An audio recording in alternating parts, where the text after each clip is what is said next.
l'un de ses premiers déplacements officiels, François Braun, ministre de la Santé, s'est rendu ce jeudi matin sur ses terres natales, la Lorraine.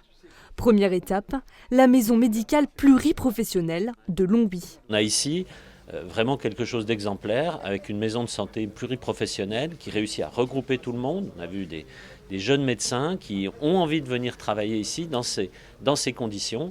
Et c'est vraiment sur le terrain que je vais chercher ces solutions, avec ici une problématique transfrontalière particulière. Créée en 2009 par des médecins, la maison de santé privée fait pourtant face à un problème majeur. La fuite des aides-soignants vers le Luxembourg. Les soignants français sont attirés avec des primes qui leur sont attribuées à l'installation, primes qui ne sont pas du même niveau que ce qui peut être présenté en France. Et là, il y a un déséquilibre important. Deuxième étape, l'hôpital de Mont-Saint-Martin. Le médecin urgentiste a été accueilli par une trentaine de citoyens en colère qui l'attendaient de pied ferme devant l'entrée. Nous l'avons interpellé sur le personnel, donc un manque de personnel, le salaire des personnels soignants, les moyens quand on a vu ce qui s'est passé au Covid. Donc c'est sûr qu'ils y sont remédiés, mais à partir de là, il y a beaucoup d'autres manques de matériel dans les hôpitaux. Ensuite, sur un manque de médecins de ville. Donc on lui a fait une suggestion aussi là-dessus. Visite des urgences en crise, à l'écoute des médecins débordés. François Braun profite de ces échanges afin de trouver des outils pour sauver l'hôpital. Sénatrice Guillotin proposait une formation infirmière dans une école transfrontalière. Je trouve que c'est une idée qu'il faut creuser et voir un petit peu comment, des deux côtés de la frontière, on peut trouver une solution gagnant-gagnant pour tout le monde. Arrêter de former des soignants qui vont systématiquement de l'autre côté de la frontière, même si, on l'a entendu, il y en a qui reviennent aussi.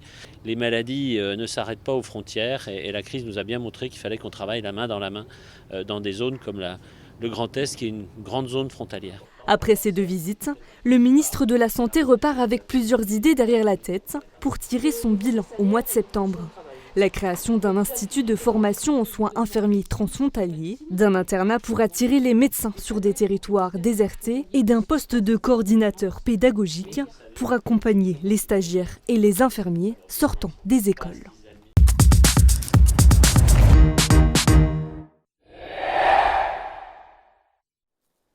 Ici à Dabo, la forêt n'a presque jamais été aussi sèche. Pour preuve, cette parcelle de résineux a été mise à nu car de nombreux pins et sapins étaient morts sur pied par manque d'eau. Mais malgré le fait que ce bout de forêt ne présente presque plus d'arbres, le risque d'incendie y est particulièrement élevé. On a des rémanents d'exploitation de quelques semaines qui ont séché très rapidement à cause de la sécheresse et de la canicule et qui sont vraiment un très bon combustible. Un départ accidentel en bordure de voirie, par exemple un mégot ou une étincelle, pourrait communiquer le feu vers le combustible. Et du combustible, avec les branches basses résineuses, le feu pourrait gagner la canopée et le sommet des arbres et communiquer à l'ensemble de la parcelle. Dans toutes les forêts majoritairement composées de résineux, le risque de départ de feu est accru, notamment à cause des nombreuses épines tombées au sol. En tout, sur près de 4000 hectares de forêt entre la Moselle Sud et le pays de Bitche, le risque d'incendie a été classé de sévère à très sévère. Pour éviter que les forêts locales deviennent aussi tristement célèbres que celles de Gironde, l'Office national des forêts a mis en place différentes restrictions. Nicolas n'hésite pas à les rappeler à ses randonneurs. C'est interdit de fumer en forêt. Évidemment, les barbecues, là, pour l'instant, sont interdits, même dans les aires aménagées, parce qu'il peut y avoir des risques d'étincelles. Évidemment, pas de feu au sol. Mais en ce moment, le rôle des agents de l'ONF ne s'arrête pas à la prévention. On verbalise parce qu'on est chargé de la police de la forêt quand il y a les gens qui font des feux au sol. Et puis on travaille avec d'autres organismes comme les pompiers, le SDIS, Moselle, et avec la gendarmerie. Nous sommes intervenus le week-end dernier sur des rave parties où nous avons fait sortir les personnes de la forêt à cause du risque incendie. Les professionnels de la forêt sont eux aussi soumis à des mesures drastiques. Actuellement, toute utilisation d'outils thermiques et d'engins motorisés, comme ce tracteur, est interdite l'après-midi. La poussière provoquée par les travaux risque notamment de boucher les filtres à air et de faire surchauffer les machines, qui peuvent également être source d'étincelles. Pour les bûcherons et les débardeurs, ces restrictions ralentissent leur activité. Ça avance moins vite si tu fais que 6 heures qu'à la place de 8 ou 9 heures, quoi. Le jour avant, on pouvait commencer à 5h, 5h30 quand le jour se levait. Mais comme là, il fait nuit, les bûcherons ne peuvent pas commencer plus tôt. Mais avec le tracteur, si le bois est préparé, tu peux sortir un tour avant que le jour se lève, quoi. Seules plusieurs journées de pluie consécutives pourraient faire baisser le niveau d'alerte dans les forêts concernées. Mais l'espoir est de mise, puisque des précipitations et des orages sont attendus la semaine prochaine.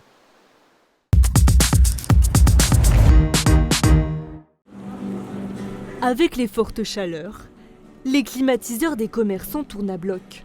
Dans ce magasin de vêtements, situé dans la rue des Clercs à Metz, c'est un atout indispensable pour garder la boutique au frais. Elle est bloquée à 16 degrés, donc elle n'est pas très fraîche en été. S'il fait 30 degrés dehors, vous avez quasiment la même température à l'intérieur. En fait, le rideau d'air est vraiment au-dessus de la porte, donc si vous laissez la porte ouverte, forcément l'air chaud rentre, donc c'est pas très judicieux de garder l'air chaud à l'intérieur et de mettre la clim. Dans l'emblématique artère commerciale, la rue Serpenoise, 7 magasins sur 31 ont gardé leurs portes ouvertes alors que la climatisation fonctionne. Un phénomène qui tend à se raréfier. Le gouvernement envisage de publier un décret pour obliger les magasins climatisés à fermer leurs portes. Je la trouve plus qu'intéressante, voire même primordiale. Après, ce qui m'embête le plus, c'est que souvent les grands groupes sont pieds et poings liés par rapport à ça. Nous, en tant qu'indépendants, on fait un peu ce qu'on veut. Le plus compliqué, c'est sur les grandes chaînes où là, c'est même pas eux qui gèrent les minuteurs, par exemple, pour tout ce qui est lumière, électricité. Donc la clim, c'est imposé. Le confort du client en prime. C'est un peu dommage. Porte ouverte ou porte fermée, la question ne se pose plus dans cette boutique d'artisans. Et pour cause, la gérante a décidé de ne pas investir dans un climatiseur. La clim, c'est pas nécessairement utile vu qu'on est à l'ombre, mais aussi d'un point de vue éthique, on travaille quand même avec des artisans, des créateurs qui essayent de rajouter toujours une dimension éthique et écologique à leur travail. Et c'est une boutique qui se veut éco-responsable.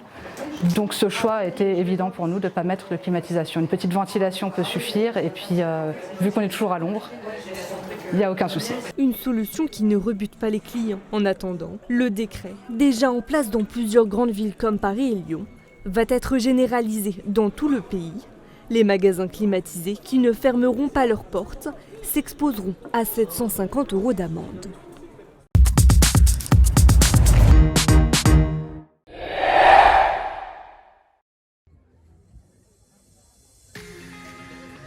Comme chaque été, un air de vacances flotte sur les berges de Moselle. Avec ses animations, ses terrasses et sa quinzaine de chalets, Rive en Fête égaye Thionville de son ambiance farniente, pour le plus grand plaisir des touristes, mais surtout des locaux. Ça permet, je pense, à beaucoup de monde de se retrouver et ça anime les berges qui étaient quand même assez délaissées. C'est hyper joli et en plus c'est assez convivial. On avait envie de se décontracter, boire un petit verre ensemble, puis après manger un bout, passer un petit bout de soirée encore un peu au soleil. Et il y a une bonne ambiance, ça fait 3-4 fois qu'on vient déjà, c'est plutôt pas mal. Bonne idée les Rives en Fête. Ce soir c'est l'idée de profiter des rives parce que en fait tout simplement ça donne un peu un espèce d'idée de vacances. Ils ont fait des restos et des bars avec des belles décos. Donc franchement ça dépayse un petit peu du centre-ville où on a l'habitude d'aller et du coup rien que la musique, l'ambiance, le paysage quand il fait beau c'est quand même agréable. Un concept qui séduit des centaines de clients chaque jour et qui se bonifie au fil des années. Cette année c'est vrai que tous les stands ils ont fait un effort certain pour tirer vers le haut et puis apporter la petite touche, le petit décor sympa qui fait que les gens ont envie de venir et passer un moment ici. Du restaurant corse aux grillades, il y en a pour tous les goûts et chaque restaurateur compte amener sa touche d'originalité. En fait, nous, on est nouveau sur les rives, donc on va faire de la brazuca de moule, qui est une spécialité de sud de France, du cochon grillé, de la paella. Ensuite, on a une petite carte avec 2 salades et aussi des viandes. Pour boire un verre entre amis, déguster une glace ou se restaurer, les berges de Thionville semblent être the place to be cet été, un moment à partager jusqu'au 4 septembre prochain.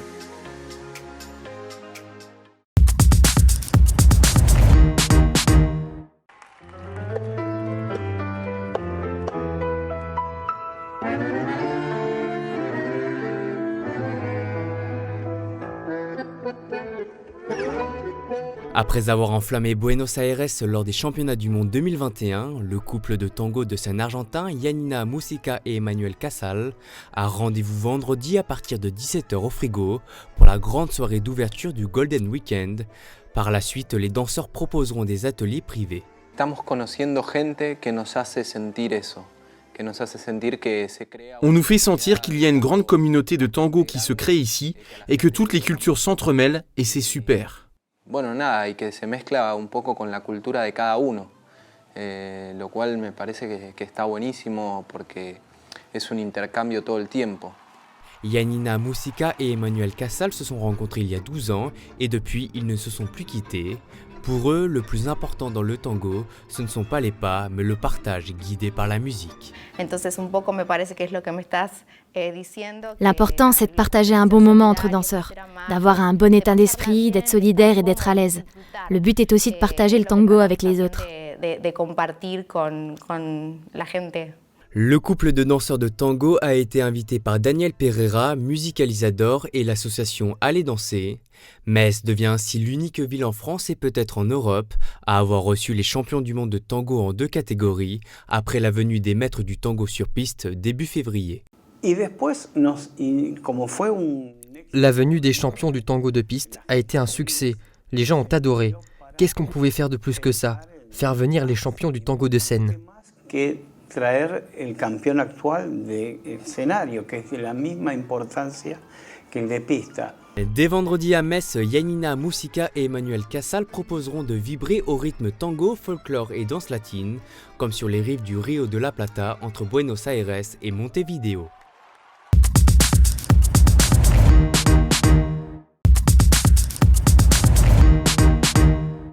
Pour la première fois du siècle, 3 athlètes mosellans, Quentin Bigot, Yann Schrob et Augustin B, participeront au championnat d'Europe prévu à Munich du 15 au 21 août. À quelques jours de l'échéance, Augustin B s'est livré à notre micro.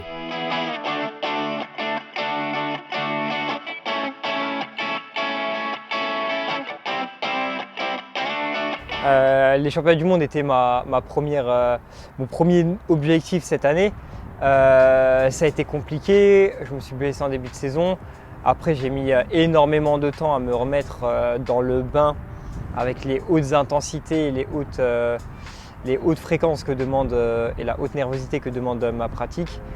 C'est là où je peux en vouloir que à moi-même pour l'échec et ma non-sélection au championnat du monde. C'est que j'ai mis trop de temps à revenir à un niveau que j'aurais dû avoir plus rapidement. Donc là-dessus, c'est l'erreur que j'ai faite. Derrière, il y avait les Jeux Med où j'ai voulu plus m'amuser, plus me libérer et ça s'est super bien conclu. Et du coup, c'est vraiment dans cet esprit-là que je vais aller au championnat d'Europe. C'est la fin de la saison. Il y a des objectifs qui sont clairs, je veux rentrer en finale. Je sais que je peux le faire, c'est des performances que j'ai déjà fait plein de fois ces 3 dernières années. Maintenant, le haut niveau, je commence à connaître.